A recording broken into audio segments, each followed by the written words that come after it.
Olá, mais uma vez nós estamos aqui para estudarmos a Palavra de Deus e darmos continuidade ao nosso estudo Uma Mulher para um Tempo como Este.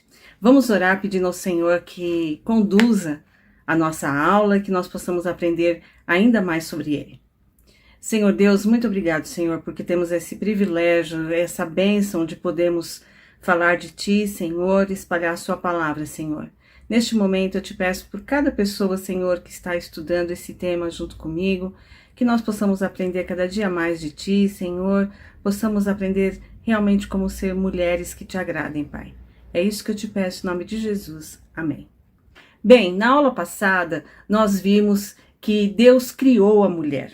E apesar de todas as os diferentes conceitos do que é ser mulher que apareceram na sociedade ao longo de muitos séculos, né, muitas décadas, nós vimos que existe um manual do fabricante, aquele que realmente diz o propósito para o qual ele criou a mulher. Então, voltando na palavra de Deus, nós pudemos ver que Deus deixou claro para que ele criou a mulher. Nós vimos que Deus, em princípio, nos criou de uma maneira distinta do homem. Mas essa distinção não é uma distinção para ser menos do que o homem, para ser algo inferior ao homem, mas uma distinção para sermos diferentes, complementares, né? Nós somos criadas de uma maneira distinta do restante da criação, os animais, a natureza toda, o céu, a terra. Deus disse para existir o céu, para existir a terra, para existir, né, a luz, para existir cada coisa, e haja luz e houve luz. Mas no caso da mulher não foi assim, né? Houve todo um processo diferenciado para que ela viesse a existir. Nós também vimos que nós fomos criadas à imagem de Deus, tanto quanto os homens, que muitas vezes existem até teologias aí, né, que dizem que a mulher não foi feita à imagem de Deus, mas isso não é real. Pela palavra de Deus, nós vimos também na aula que nós fomos sim criadas à imagem de Deus, tanto quanto os homens. Nós vimos que, na verdade, nós somos um poema de Deus. Aparece ali no capítulo 2, o primeiro poema da Bíblia, né? Nós vimos também que Deus nos criou diferentes e que a busca da igualdade a qualquer preço, né, de ser exatamente igual aos homens, isso é uma coisa que não vem de Deus. Em Gênesis capítulo 1, 28, nós vimos também que tanto o homem quanto a mulher foram chamados para governar sobre toda a terra. Então, nós vimos que a mulher teve um olhar especial, sim, de Deus, né? Nós fomos criadas dentro do contexto de que Deus viu que havia ali algo que não era bom. Ele vai durante toda a criação falando que as coisas eram boas, até o momento em que ele diz que isso não é bom, ou seja, o homem estar só. E então ele nos cria para sermos o quê? Auxiliadoras dos homens. E nós vimos como que esse termo auxiliador é distorcido, porque na palavra de Deus o termo usado é ezer, que é o mesmo conceito que Deus usa para si próprio, como o ezer de Israel, o socorro de Israel. Então, nós somos o ezer do homem, né? Nós somos o auxílio, o socorro, e não algo de menor valor, algo subalterno, mas algo especial que Deus cria para complementar a vida do homem. Agora, se nós fomos feitos nessa perfeição, se nós fomos criadas em toda essa perfeição, por que que hoje a condição da mulher é tão imperfeita?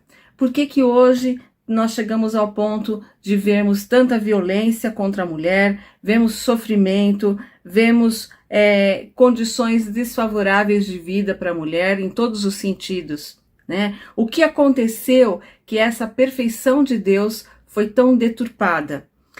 E a resposta para isso não está numa análise sociológica, como muitos movimentos tentaram fazer, mostrar que o capitalismo, que a força de trabalho, enfim.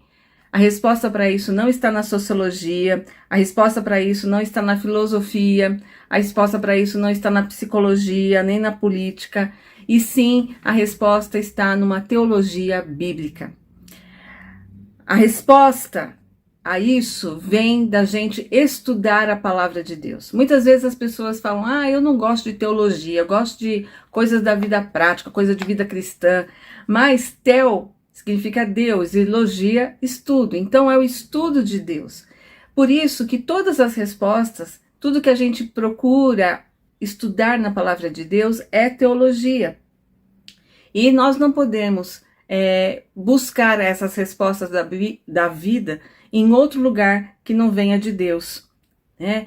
Tudo que vem de Deus é teológico, né? Então, nós vimos aqui na criação alguns conceitos teológicos, né? Nós podemos aprender que, por exemplo, Deus é eterno. Ele estava antes de todas as coisas serem criadas. Deus também, ele é sábio. Deus, ele é poderoso. Deus, ele é soberano. Enfim, nós podemos ver muitos atributos de Deus na criação. E nós vemos tudo isso lá em Gênesis 1 e 2. Mas quando se fala de mulher, nós não podemos fugir de Gênesis 3. E eu gostaria de convidar você a abrir a sua Bíblia agora em Gênesis capítulo 3. Antes de um pouquinho do capítulo 3, o capítulo 2, verso 25 diz assim: E os dois estavam nus, o homem e sua mulher, e não se envergonhavam. Isso é uma coisa muito importante da gente deixar aí penduradinha para poder falar daqui a pouco, né? Mas o capítulo 3 vai dizer assim: Ora, a serpente era o mais astuto de todos os animais do campo que o Senhor havia feito, e ela disse à mulher: Foi assim que Deus disse: Não comereis de nenhuma árvore do jardim? Respondeu a mulher à serpente: Do fruto das árvores do jardim podemos comer, mas do fruto da árvore que está no meio do jardim, disse Deus: Não comereis dele, nem nele tocareis, se o fizerdes, morrereis. Disse a serpente à mulher: Com certeza não morrereis. Na verdade, Deus sabe que no dia em que comerdes deste fruto, vossos olhos se abrirão e sereis como Deus, conhecendo bem e o mal. Então, vendo a mulher que a árvore era boa para dela comer, agradável aos olhos e desejável para dar entendimento, tomou do seu fruto, comeu e deu dele a seu marido, que também comeu. Então, os olhos dos dois foram abertos e ficaram sabendo que estavam nus. Por isso, entrelaçaram folhas de figueira e fizeram para si aventais. Ao ouvirem a voz do Senhor Deus, que andava pelo jardim no final da tarde, o homem e sua mulher esconderam-se da presença do Senhor Deus entre as árvores do jardim. Mas o Senhor Deus chamou o homem perguntando: Onde estás? O homem respondeu: Ouvi a tua voz no jardim e tive medo porque estava nu, por isso me escondi. Deus perguntou-lhe outra vez: Quem te mostrou que estavas nu? Comeste da árvore da qual te ordenei que não comesses? Respondeu então o homem: A mulher que me deste deu-me da árvore e eu comi. E o Senhor Deus perguntou à mulher: Que foi que fizeste? E ela respondeu: A serpente me enganou e eu comi. Então o Senhor Deus disse à serpente: Porque fizeste isso, será maldita entre todo o gado e entre todos os animais do campo. Andarás sobre o teu ventre e comerás pó todos os dias da tua vida. Porém, inimizade entre ti e a mulher, entre a tua descendência e a descendência dela, esta te ferirá a cabeça e tu lhe ferirás o calcanhar. E disse para a mulher: Multiplicarei grandemente a tua dor na gravidez. Com dor darás à luz filhos. O teu desejo será para o teu marido e ele te dominará. E disse para o homem: Porque deste ouvidos à voz da tua mulher e comeste da árvore da qual te ordenei, não comerás dela. Maldita é a terra por tua causa. Com sofrimento comerás dela todos os dias da tua vida. Ela te produzirá espinhos e ervas daninhas e terá de comer das plantas do campo. Do suor do teu rosto comerás o teu pão, até que tornes a terra, pois dela foste tirado, porque és pó e ao pó tornarás. Adão chamou Eva sua mulher, porque ela foi mãe de todo vivente. E o Senhor Deus fez roupas de peles para Adão e sua mulher e os vestiu. Então disse o Senhor Deus: Agora o homem tornou-se como um de nós e conhece o bem e o mal. Não suceda que estenda a mão e tome também da árvore da vida, coma e vive eternamente. Por isso, o Senhor Deus o mandou para fora do jardim do Éden para cultivar o solo do qual foi tirado. E havendo expulsado o homem, pôs a leste do jardim do Éden os querubins e uma espada flamejante que se revolvia por todos os lados para guardar o caminho da árvore da vida. Bem, esse foi o relato, de Gênesis 3. E nós podemos ver aí nesse relato duas partes. A primeira parte é a história da queda, como ela aconteceu, né? Como é que, de repente, toda a perfeição se perdeu. E a segunda parte desse capítulo nos fala dos resultados prejudiciais dessa queda, das consequências dessa queda. Bom, então vamos começar pela história da queda. Existe um cenário aí, né? Nós vimos que no capítulo 2, no último verso que eu li para vocês, diz que Adão e Eva estavam nus, mas não se vergonhavam disso, né? E então eles estavam ali no jardim, prontos para viver uma vida feliz, né? Junto com os animais, com perfeita paz. Mas nós vemos também que Deus não está diretamente ali com eles, conversando com eles naquele momento, né? Naquele momento, Adão e Eva estão sozinhos, estão longe de Deus, de uma certa forma, né? Pelo menos naquela convivência que eles tinham ali. E é nesse momento que vem o ataque. Nós temos a serpente surgindo e se colocando entre os seres humanos e Deus. Ela vem com dúvidas, colocando aquela coisinha assim na mente de Eva, né?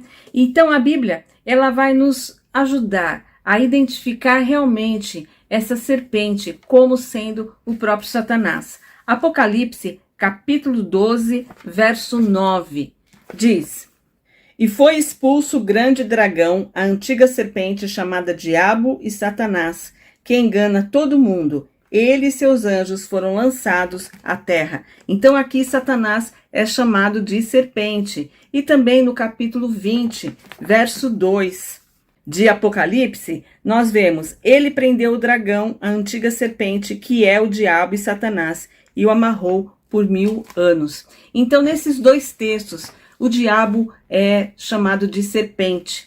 Então ele é identificado com a serpente.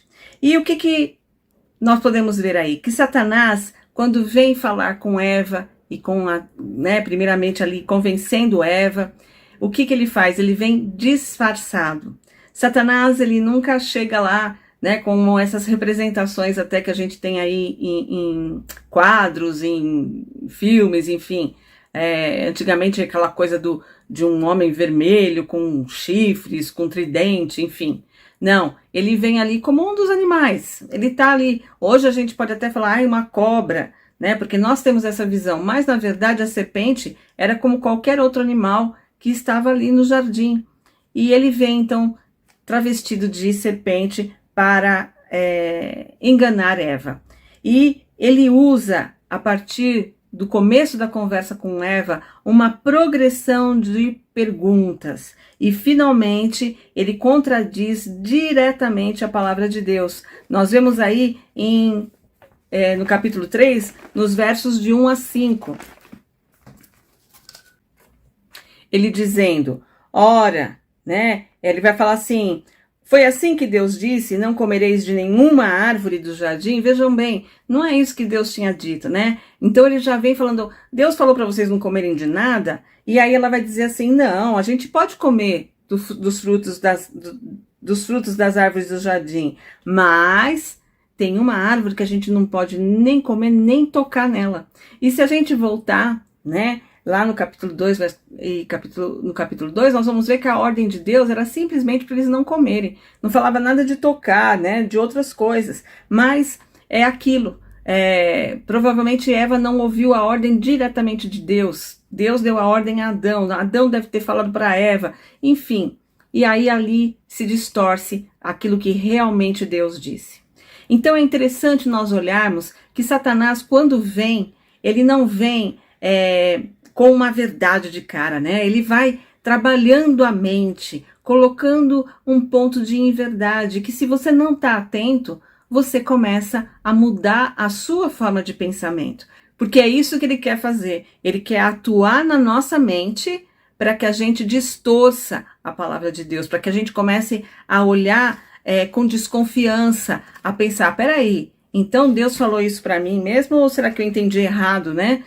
Então, ele vai deturpando o pensamento de Eva. E aqui nós vemos que ele vai trabalhar com três coisas. Ele vai falar que, primeiro, o fruto era bom para comer, né? Eva vai perceber isso, que o fruto era bom para comer, o fruto era agradável aos olhos e ele era desejável para dar entendimento. Então, não foram apenas os sentidos que foram aguçados de Eva. Ela não ficou desejando o fruto só porque, ai, parece tão bonito, parece tão gostoso, parece, mas ela quis ter também o poder, o entendimento, ela quis ser como Deus, ela quis não se submeter mais a Deus, mas estar em pé de igualdade, né, com Deus. E ela, além de comer, ela também dá para o seu marido. Será que Adão estava ali desde o começo? Será que Adão ouviu parte da conversa da serpente? Se tudo isso aconteceu, por que não interferiu? Por que ele não falou as palavras que ele pessoalmente ouviu de Deus? Não, Eva, não foi isso que Deus falou, né? Então, ele simplesmente cede quando Eva o convida a comer também. Por que será que a serpente mirou em Eva e não em Adão? Alguns tentam explicar isso. Chegam a dizer que Eva era mais estúpida, que era mais fácil de enganar, né? Usam 1 Timóteo 2,14, que diz: e Adão não foi enganado, mas a mulher é que foi enganada e caiu em transgressão. Usam isso para dizer que a mulher foi mais fácil de ser enganada, por isso que Satanás foi trabalhar primeiro com ela. Outras pessoas chegam a dizer que ela era mais maldosa. Outros que ela ia conseguir fazer assim uma tentação sexual, né? Ia ser mais convincente para enganar Adão. Mas vamos primeiro ter a plena convicção de que Eva foi criada em perfeição por Deus. Então, ela não era menos. E na verdade, Eva cai não por não ter incapacidade de raciocínio, mas sim pelo seu desejo. Bom, agradável, desejável. Na verdade, nós vemos aqui que Adão não cuidou de Eva. Adão não estava próximo. Ele que tinha recebido a ordem de Deus, ele não cuidou para que Eva não distorcesse aquelas palavras. E Eva, querendo o fruto, né? Ela vai, sim, ouvindo e mudando o seu pensamento, desejando mais entendimento. E é isso que faz com que ela caia. Em nenhum momento nós vemos em Gênesis 3 qualquer coisa que trate Eva como alguém mais maldoso. Eva que era mais assim, ligada ali com a serpente, não tem isso. Na verdade, a gente não vê em Gênesis 3 a queda da mulher, mas a gente vê a queda da humanidade, a falha humana, né? Adão e Eva caíram. E ela pode até ter aberto a porta, mas a verdade é que Adão não fechou essa porta. Adão não a repreendeu, Adão não evitou nada, na verdade ele fez tudo junto com a mulher. E quando Deus vem falar com eles, por que ele aborda primeiro o homem e não a mulher? Afinal, não tinha sido ela a causadora? E vocês acham que Deus não sabia como é que as coisas tinham ocorrido, né? Por que ele falar com Adão se foi Eva que pecou primeiro? Porque a ordem que ele deu foi para Adão.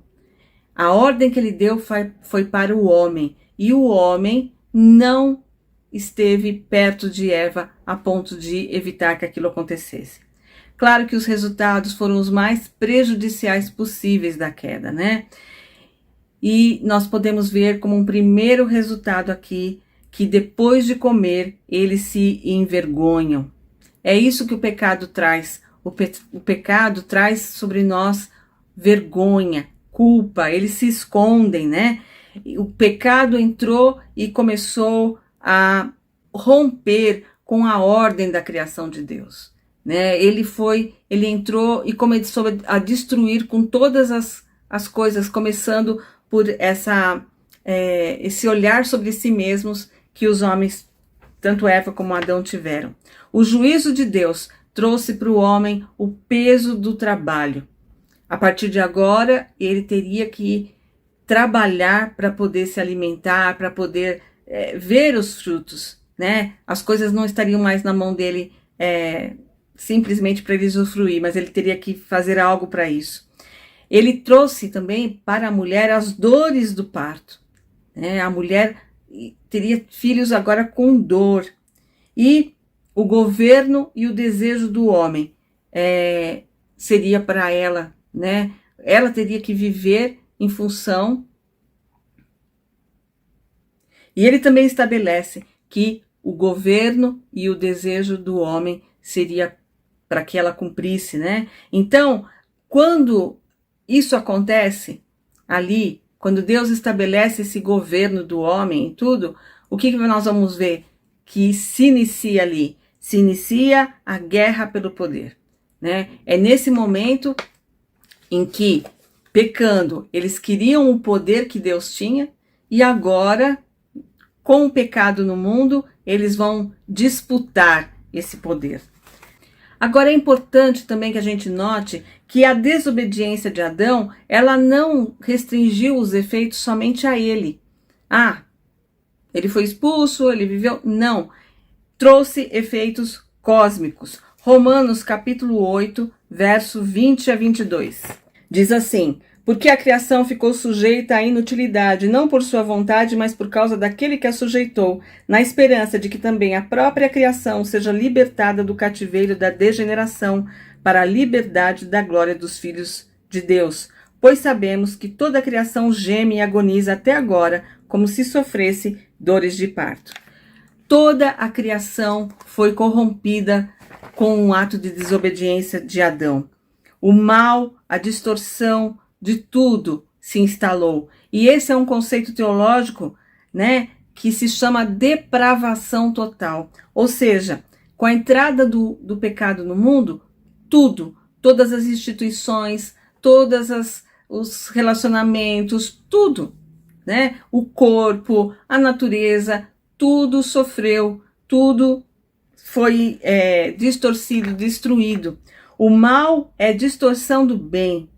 Por isso ele não tem uma existência própria. Não é que se instaurou o mal, o bem foi distorcido, né? O mal, Satanás, ele não tem poder de criar nada. Ele tem poder só de destruir aquilo que foi criado por Deus. O reino das trevas sobrevive da estrutura do reino da luz. Ele distorce o reino da luz. Então a queda não afeta só uma parte da nossa vida.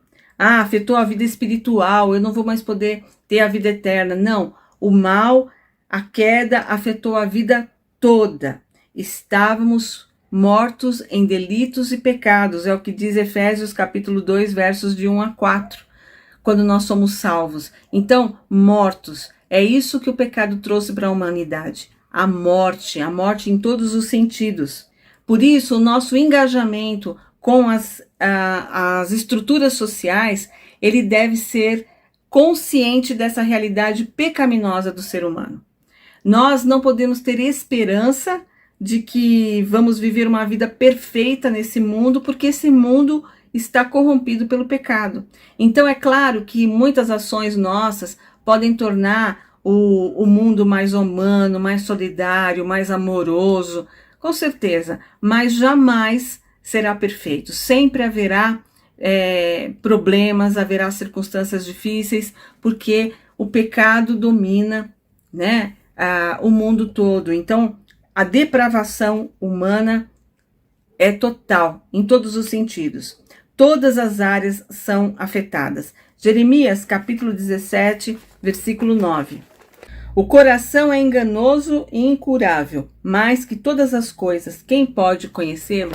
O coração do homem foi corrompido, ele é enganoso e por isso ele afeta todas as outras coisas. Jesus disse que não é de fora, mas do coração que procede toda a iniquidade. Então, não é que a sociedade corrompe o ser humano, as estruturas sociais, as amizades, não, o coração corrompido produz tudo isso, né? Então nós temos que, sim, estar neste mundo, viver aqui, buscar ser luz, buscar ser uma fonte de esperança, de amor, mas conscientes da estrutura pecaminosa que está em todo o mundo. Gênesis 3, mostra a origem deste mundo caído e a realidade do sofrimento que nós, junto com Adão e Eva, escolhemos ao rejeitar a palavra do Criador. Adão e Eva escolheram rejeitar aquilo que Deus havia dito, e isso trouxe sofrimento, trouxe esse mundo caído em que nós vivemos. E essa é uma coisa que nós devemos ter consciência. A sentença para a serpente, né, que Deus dá, que ela iria ali rastejar e que ela estaria sob o jugo da mulher, né? Ele fala que a semente da mulher iria pisar a cabeça da serpente, né? O que significa isso? Esse é o anúncio do evangelho. Quem iria pisar a cabeça quem irá pisar completamente a cabeça de Satanás? É Jesus. Jesus, na sua morte na cruz, já foi vitorioso sobre a serpente. O final de Gênesis 3 nos mostra um Deus misericordioso que conhece a necessidade de suas criaturas caídas e sua necessidade de se cobrir. Nós vimos aí no versículo 21 que Deus, então, ele vê aquela condição do homem e ele faz as vestes para esse homem. Então, a misericórdia de Deus, ela se dá na expulsão do homem do paraíso. A gente pode achar assim, nossa, que coisa terrível, eu podia ter dado uma bronca em Adão, em Eva, mas eles continuassem ali no paraíso. Não, eles não poderiam continuar no paraíso, porque senão eles iriam comer da árvore de vida eterna. E, na condição que eles estavam, eles estariam optando por ter uma vida eterna sempre no pecado.